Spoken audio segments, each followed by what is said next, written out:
Recent estimations of child poverty here in the United States suggest that approximately 19% of all children under the age of 18 currently live in a family that is considered officially poor, or meaning that they live well below the recommended poverty threshold. And 43% of the entire population of children live in low-income households. Um, we, of course, have learned throughout the course of this class that there are several social welfare programs that seek to benefit children in poverty.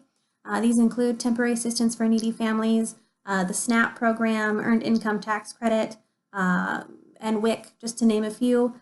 However, these programs mostly provide short-term benefits.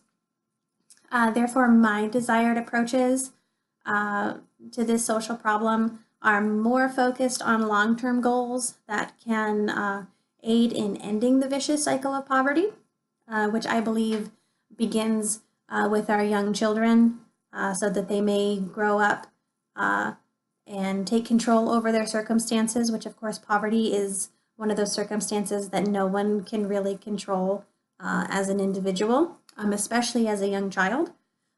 So poverty, whether it be long-term or experienced in short incidences, can lead to a variety of negative outcomes for children of all ages. Younger children are the most at risk for these consequences, which can negatively impact their development physically, mentally, and emotionally.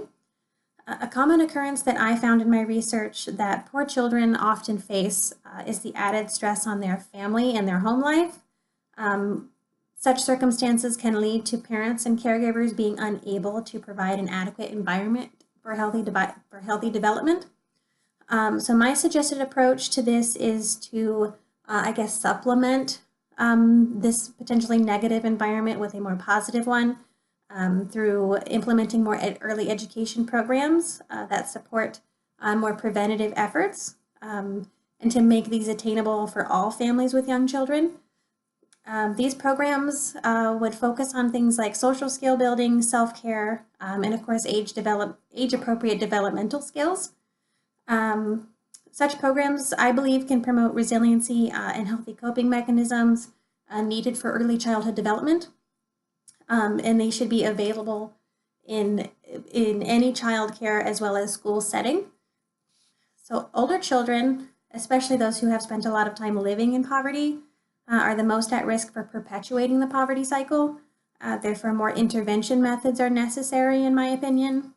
The approach that I recommend for these older children would include requiring basic life skills classes in middle schools and high schools that cover a variety of skills that we all need to be able to live independently. Such classes could cover topics like finance and budgeting, health, self-care, resume building, technology classes, and vocational training. For many poor children, higher education is very difficult to attain. So my approach would be to give them skills that will allow them to enter the workforce and can prevent them from experiencing unemployment or having to work low-skilled jobs at young ages. Many schools implement such programs already. However, I really feel that more students should have the opportunity to gain these needed skills just to reduce the likelihood of this poverty cycle continuing into future generations.